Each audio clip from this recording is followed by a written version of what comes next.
Hello, everyone, and welcome to the lunch table. I'm your host, Ben Houselog, a.k.a. Ben Lake Sports, a.k.a. my fantasy team lost Tank Dell. He did not come through for me. And we just witnessed an absolutely magical, tantalizing wonderland of a Thursday night football game in the snow between the Browns and the Steelers, with the Browns coming out on top 24-19. We also have a fantastic NFL slate. All that coming up right now on the lunch table. Shannon Sharp, take it away. Yams, collard greens, mac and cheese. This game between the Steelers and the Browns early on was sleep fuel. What do I mean by that? I mean that I was watching it and I was ready to go to sleep. I was thinking it was going to be like every other Steelers game where you might see a couple touchdowns scored, but you're going to see a lot of turnovers and a lot of 3-and-outs. But then the fourth quarter happened. Jameis Winston, in his first ever time playing in the snow, he threw for 219, no touchdowns and an interception, but he played gutsy. He ran the ball in for a touchdown. This man is just a guy who goes out there and he gives it his all. Sometimes it's for worse.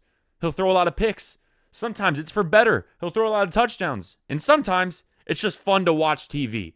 He's scrambling, running around back there, putting his life on the line for a 2-8 franchise at the time before they won the game that refused to play him over Deshaun Watson or Dorian Thompson-Robinson. And he still doesn't care about that. They asked him, they said, Jameis, pre-game they said, Jameis, what are you thinking coming into tonight? And he said, the horses are prepared for battle. I don't know what that means, but I feel like the horses should prepare for battle every single game from here on out. You know, the Browns, they're not going to make the playoffs, but at least give the fans something to cheer for, because Jameis Winston is a guy that you always want to cheer for. The Steelers' offense looked sus all game. It really did. But then they got going down the fourth. Justin Fields came in, had a couple good runs. The thing is, the Steelers need to establish a run game. Now, granted, this Cleveland defense played a lot better than they usually do, but the Steelers, they need it. Sure, their defense created a lot of takeaways. Their defense almost won them this game. They have a good kicker in Chris Boswell, who, yes, he missed a field goal tonight, but the one he made, everybody on the broadcast didn't know if it was in or out because the snow was so heavy. Al Michaels literally said, I lost it, but is it in? Which is probably an indictment on Al Michaels because he thought that some random white guy was David Njoku, but hey, I respect Al Michaels. He's done a lot for the game. Shout out to him. Now we're talking about the last drive. Jameis Winston scrambling around, making plays happen. Jerry Jeudy looked like Alabama Jerry Jeudy. And to be honest, I know what everyone's thinking. What happened after the Steelers' Hail Mary? Well, I will tell you what happened. Russell Wilson drops back. It gets batted to the ground. I'm thinking, okay, it's over. It's time for me to record the podcast. Get ready for the Friday into Saturday into Sunday football slate.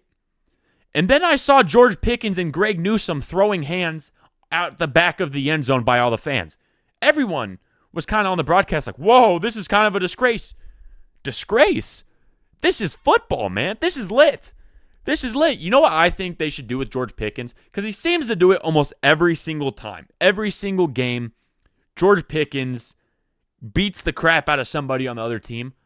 Instead of a coin toss, right? Because coin tosses are kind of getting outdated. We change rules on everything in the NFL. Overtime rules. We change times. Different types of things. Why don't we change coin toss rules?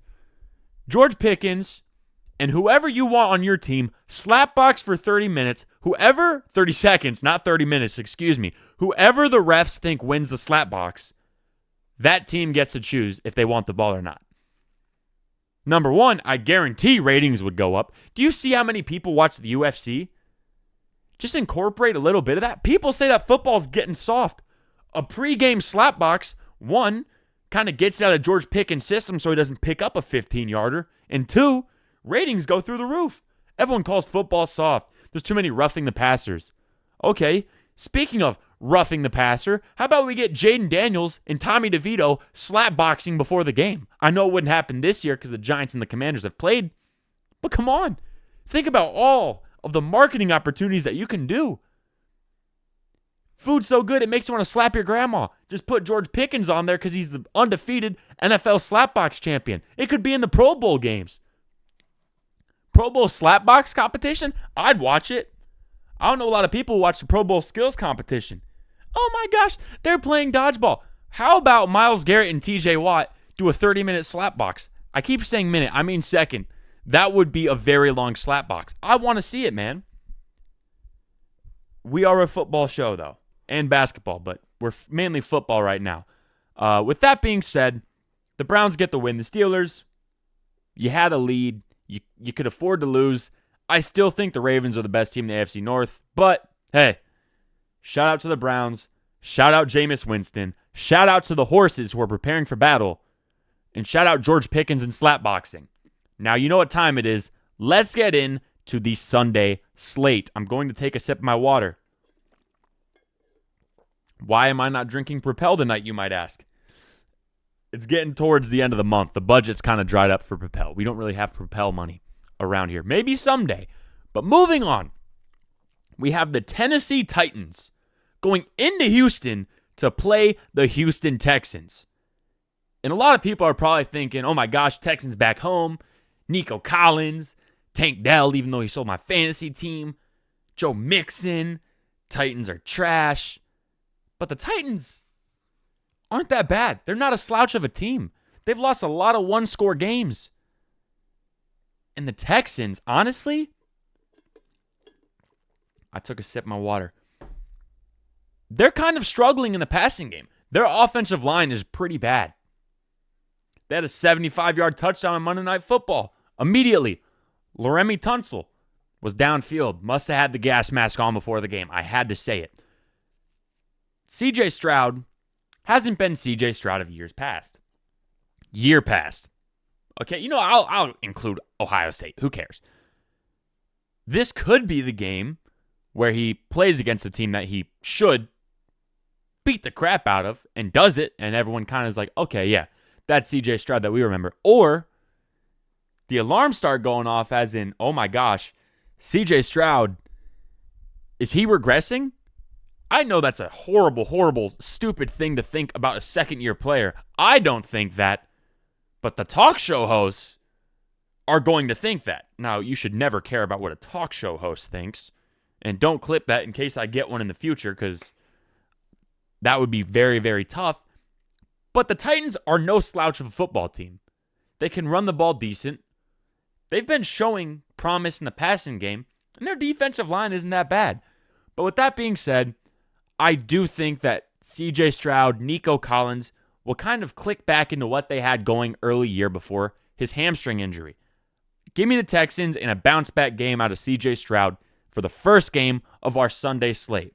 Now, moving on, we have the Minnesota Vikings going into Chicago to take on the Bears. The Bears, obviously, coming off a heartbreaking loss against the Packers. Field goal got blocked. Eberflus didn't run another play. They've been talking about how the Packers hit the long snapper instead of taking accountability for their own mistakes. Common Bear stuff. I'm kidding. And the Vikings had a really good start to the season, but they've kind of slowed down since then. Sam Darnold hasn't looked like Sam Darnold of the first couple weeks. The Bears' offense last week looked a little bit better. They should have won that game. They didn't, but they should have. Obviously, no immoral wins in football, but the Vikings are getting crazy amounts of pressure, and the Bears' offensive line has looked bad. But here's the thing. The Bears, last week I saw a lot of it, just get quick screens. DeAndre Swift, DJ Moore, get it quick out into the perimeter. DJ Moore can make people miss. And when you bring a lot of blitzing, that's what beats the blitz. Quick throws. And that's what the Bears have been working on. Also, Caleb Williams hasn't been dancing around the pocket as much as he used to.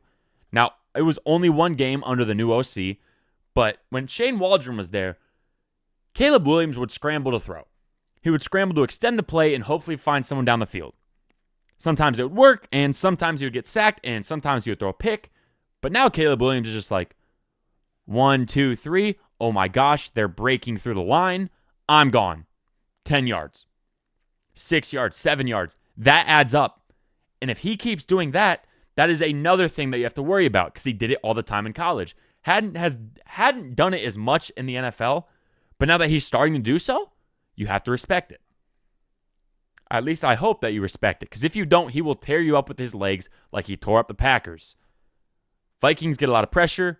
Caleb has shown more of an ability to disregard that blitz and run for yards. The Bears are in need of a win. It seems like they're tracking up when it comes to head coaching. Hopefully, Eberflus is probably gone, but I really like their OC. And for that reason, I understand the Vikings are probably favored to win, but in an upset. All right, I'm a Packers fan. You don't hear me say this often. Give me the Bears to upset the Vikings at Soldier Field and avenge last week's loss and kind of get back into the playoff hunt a little bit. Now moving on, taking a sip of water. You have the Cowboys coming off a short week into Washington to play the Commanders. The Commanders, they need a convincing win. That's just the bottom line. That's just the truth. The Commanders need a convincing win. They've lost a couple. People are kind of maybe fraud watch a little bit because they're not beating great teams. They're losing to great teams. Losing close, but they are losing. The Cowboys, on the other hand, are a dumpster fire. The only thing that will get rid of the Cowboys and get rid of this bad stretch for the Cowboys is if you get rid of Jerry Jones. We know he's never going to sell the team, so that's not going to happen. But the Cowboys have played well on the road for some reason. Sure, it's Cooper Rush, but there were some times against the Texans I was like, hang on. Cooper Rush can kind of sling it a little bit, and he can. The Commanders don't have a great pass defense, don't have an awful pass defense, but they have one that you can utilize. Now, the Commanders, coming off a long 10-day week after losing to the Eagles. A long 10-day week. Thinking about why didn't we kick the field goal? How did we let this happen? Let's get right against another division rival. If the Cowboys lose this, it's over. There still is some hope that if they win out, they could make the playoffs. Sure. Probably not going to happen. But you're a player in that locker room. CeeDee Lamb is probably like, I think I can do it. CeeDee Lamb does good against the Commanders. For that reason, it's going to sound crazy that I just picked 2 back-to-back upsets.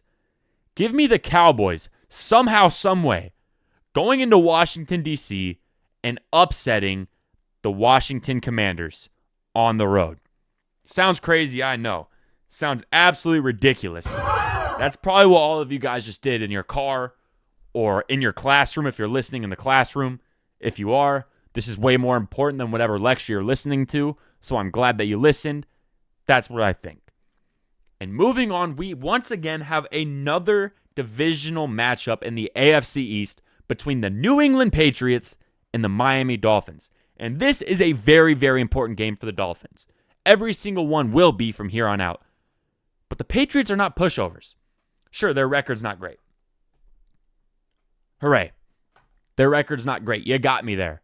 Everybody knows that the Patriots' record is not great. The Dolphins, however, are kind of on the uptrend. Tua came back. Tyreek kind of ate last week. Devon Achane looks like one of the best running backs in the league. He can catch, he can run, he can do all of that. But the Patriots, this is a divisional game. They now have a chance to, obviously, they're not making the playoffs, but they can stop other teams from making the playoffs. They can play spoiler. And you know what's crazy? Sometimes it feels better beating a team that has a chance than having a chance as well as the other team having a chance and winning.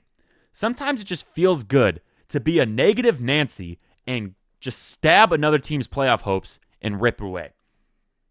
Say, psych, oh, you thought you were going to the playoffs? My name's Mike McDaniel. I'm so cool. I have nice shoes and chains and watches, and I'm such an offensive mastermind. And then Drake May throws for 300 and drags his nuts on you. I do want the Dolphins to win. I can't lie. I'm a very big fan of Mike McDaniel. That was an unwarranted stray shot at him. Wasn't even a stray. It was directly at him. But that is the question. Can the Dolphins' offense keep going? I think they can. I think Tua's getting better and better each week. But the unsung hero are the Miami Dolphins defense. They have been getting better and better each week. And if they keep doing that and getting the ball into his hand more, and they can keep chewing clock and they honestly don't even have that many explosive plays. They've been very good at just methodically marching the ball down the field. When the explosive plays come, along with the ability to put away games like they did against Vegas, granted it's the Raiders, but you win the games that you need to win, and you win them in the fashion that the Dolphins won, that's important. So give me the Dolphins to win, but if I'm Drake May, I'm trying to ruin everyone's season. I'm trying to think, you know what? If I can't go to the playoffs, neither can you. That's what I'm trying to do if I am Drake May. Moving on. I know what you guys are thinking. The Chiefs are going into the Panthers, the statistical 1 seed in the entire NFL, going against the bottom seed of the NFL. I know what you guys are thinking. Ben's crazy. He loves picking the Carolina Panthers. In fact, he gets a lot of their upsets on the nose, on the money. And you're right. I love the Carolina Panthers. They're coming off a bye week on a 2-game win streak with a dejected Kansas City team just off their first loss of the season coming into home. People are going to come to this game not to watch the Panthers, but to watch Patrick Mahomes play football.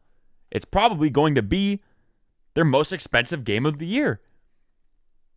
It's like when you were a team that wasn't very good and Michael Jordan and LeBron James comes into town.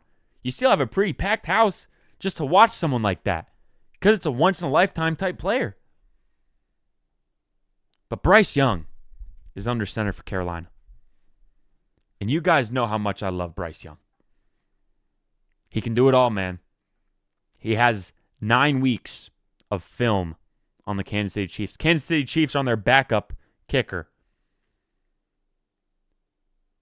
But I must be real. I love you, Bryce Young. Dave Canales, you're a dog. J.C. Horn has straps. I have to go with the Kansas City Chiefs.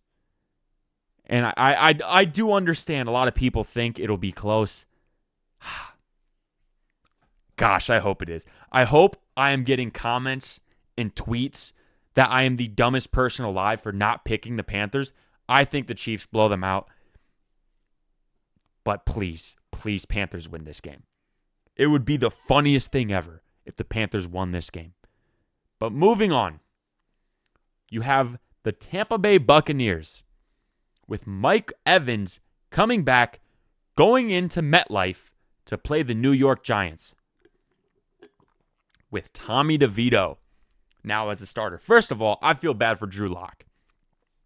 They basically lied to him. They said, you are our backup.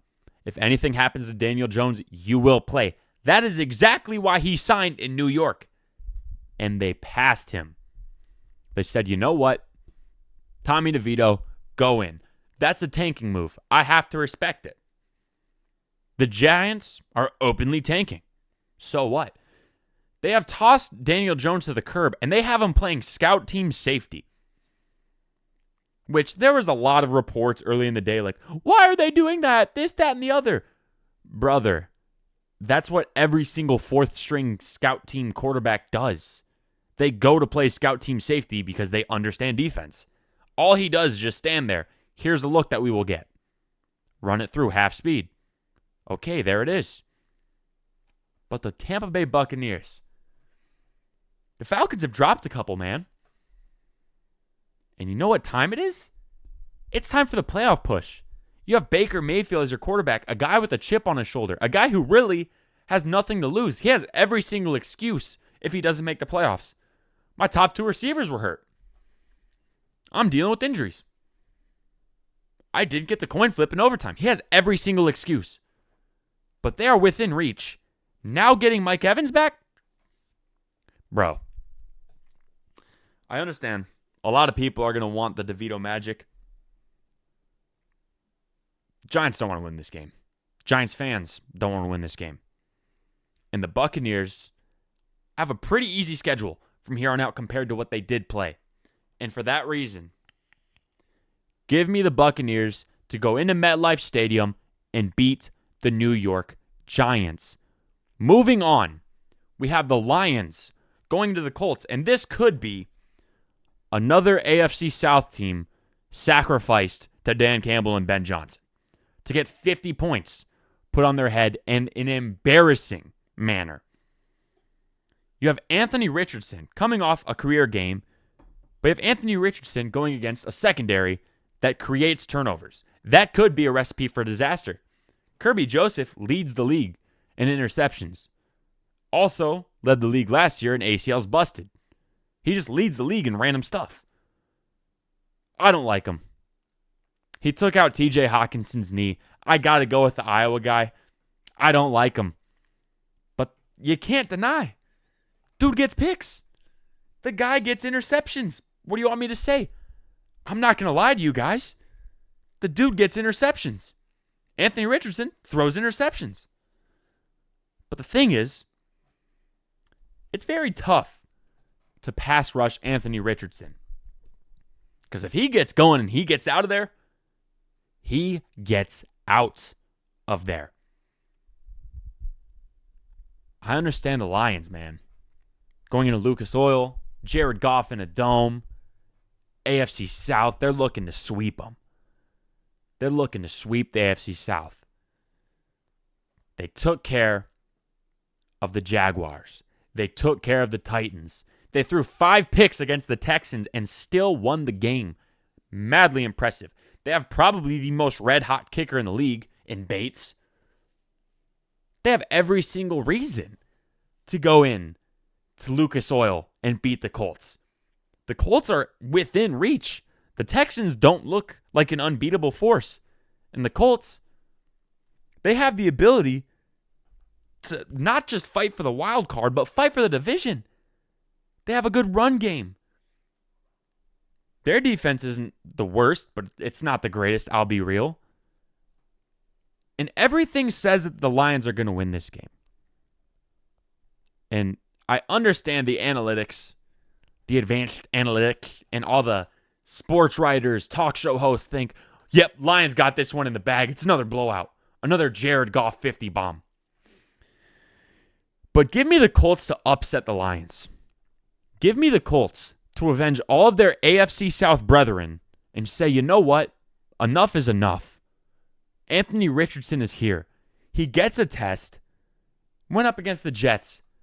He has confidence sky high right now. And when you have an arm like that, when you can run like that, and when you have nuts like that, I am picking you to win 10 times out of 10. Give me Anthony Richardson to upset the Detroit Lions and send a shockwave through the NFL. Yes, I know. I know I'm picking a lot of upsets, and I know very well Sunday night I will be going through each of the games, and I'll probably be saying, forget I said anything. I know that's probably going to happen. I know I'm going to get tagged in tweets, Instagram posts, TikToks. It happens every single week of me saying something and then them showing the final score with a poop emoji. With a poop emoji on my head, which is ridiculous. But I can't shake the feeling. It's the same feeling I had with the New Orleans Saints when I said they were going to beat the Falcons. Everyone said, Ben, are you crazy? I said, yeah.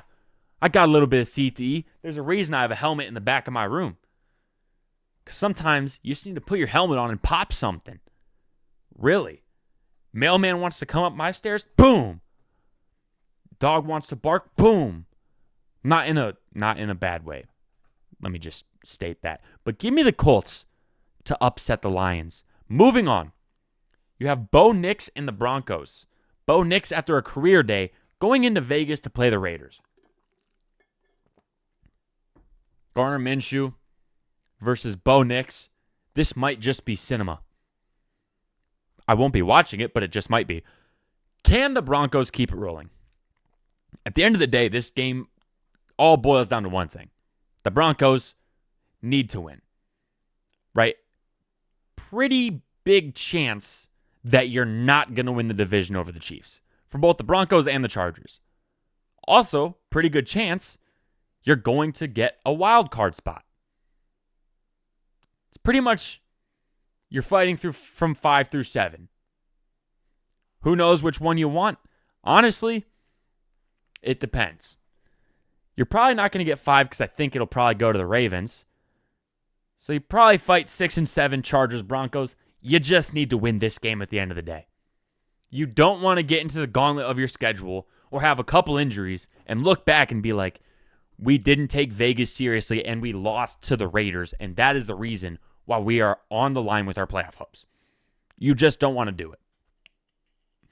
Every single time a team gets left out of the playoffs because they lost a couple games that they shouldn't have lost, that they had no business losing, I'm taking the Broncos in this game, as is probably everybody, because the Broncos know, Sean Payton knows, and Bo knows, not Jackson, Knicks, which is funny because they're playing the Raiders. You can't lose this game.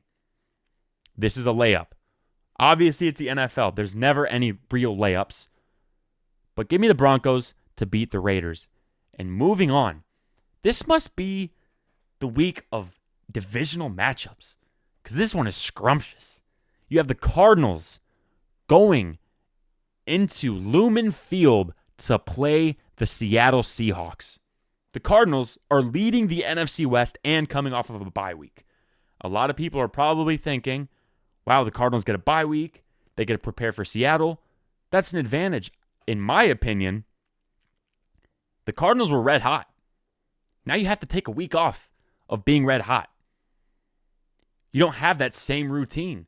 You don't have that psychologically. Okay, we get on the plane, we go, we play on Sunday, we win, back in Monday for film, or actually off Monday, Tuesday film, all of that. They kind of took a break in their routine. And a lot of people are thinking, oh, they got healthy another week. It's tough to come out of a bye week and win sometimes. Cardinals, yeah, they're number 1 in the division, but this is a very, very tight division. In fact, I think it is the tightest top to bottom in the league. Every single team still has a chance at winning the division. This game is huge. But the Seahawks have a chance to have 2 huge wins back-to-back in their divisions. Obviously, Geno led a last-second drive to beat the Niners last week. If the Cardinals win this game, that's a huge win for them. This is going to be a great game to watch. But I think it all comes down to, 1, the weather. But the thing is, both of these teams have pretty good running backs. Kenneth Walker, James Conner, Zach Charbonnet, Trey Benson, Amari DiMercato. The list goes on. But if you're talking about the running game, you kind of got to go with the Cardinals because of Kyler Murray. And I know a lot of people who are leaning towards the Cardinals. The Cardinals are better. They're red hot. Look, man, this is Seattle in November after beating the Niners in dramatic fashion. I know a lot of people are going with the Cardinals. I'm not sure who's favored, but I'm taking the Seahawks to beat the Cardinals. I think that this bye week will have the opposite effect. I feel like the Cardinals will kind of be the early season Cardinals. They'll play a half of football really well, and they'll kind of fall apart a little bit.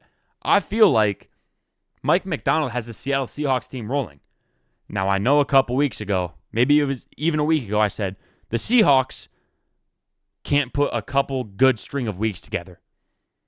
I think this is where you start to see the Seahawks identity come out. So give me the Seattle Seahawks to beat the Arizona Cardinals. Now, moving on. In a cold, frozen tundra, Lambeau Field, the 49ers are coming into Lambeau. As a Packers fan, I started shaking just by hearing that sentence because of all the times I thought we were going to win a Super Bowl and lost to the 49ers.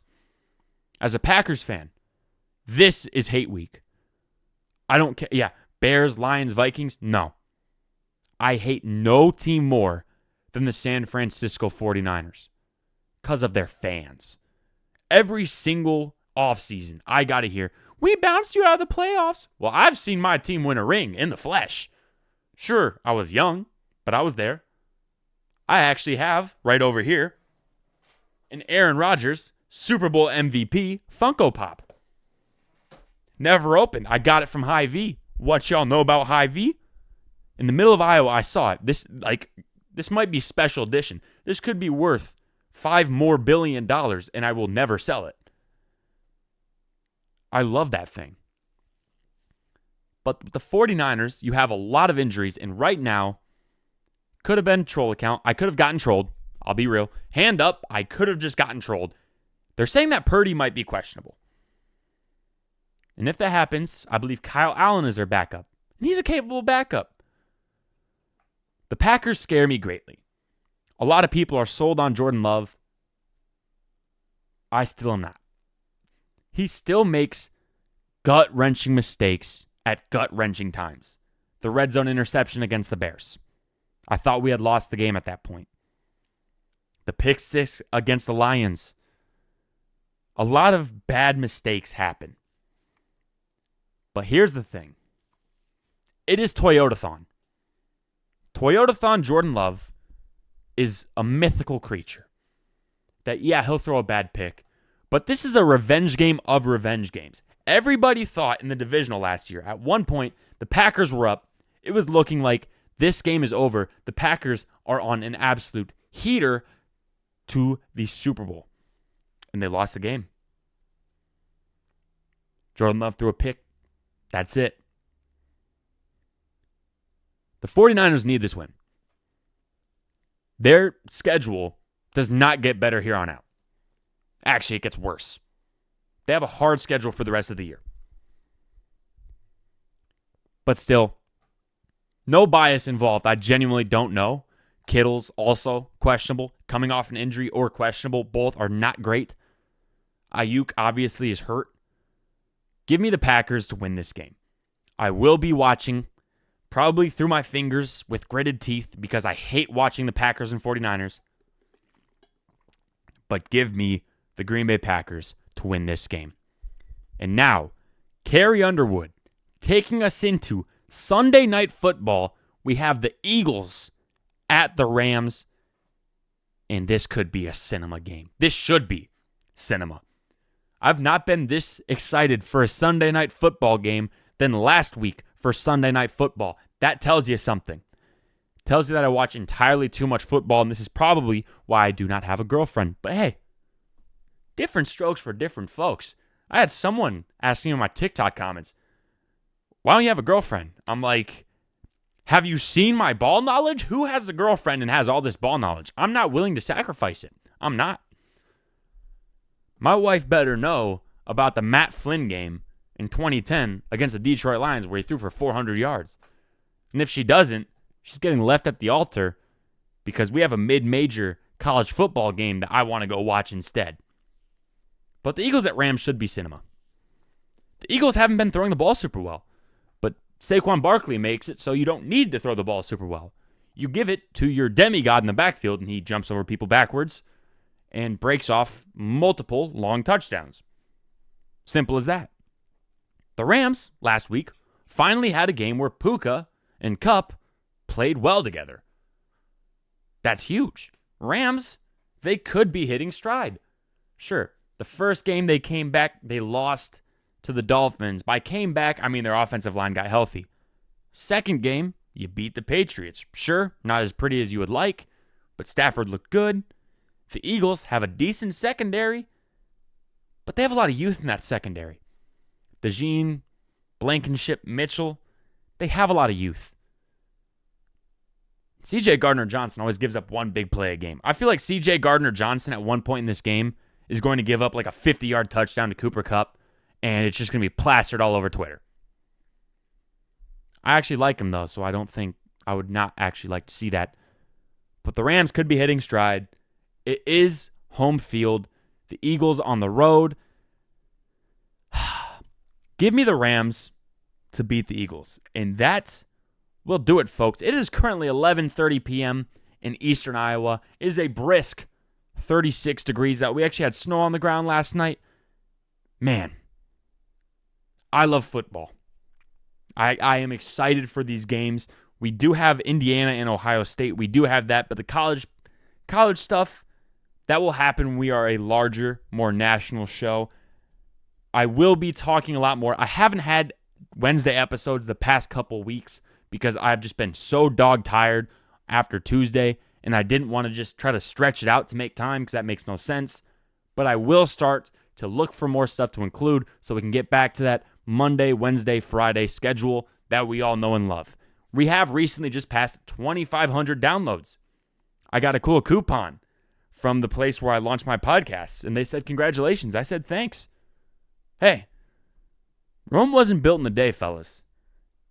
And when we're talking about it at the end, neither was the lunch table. Have a great day or night whenever you are watching/listening to this.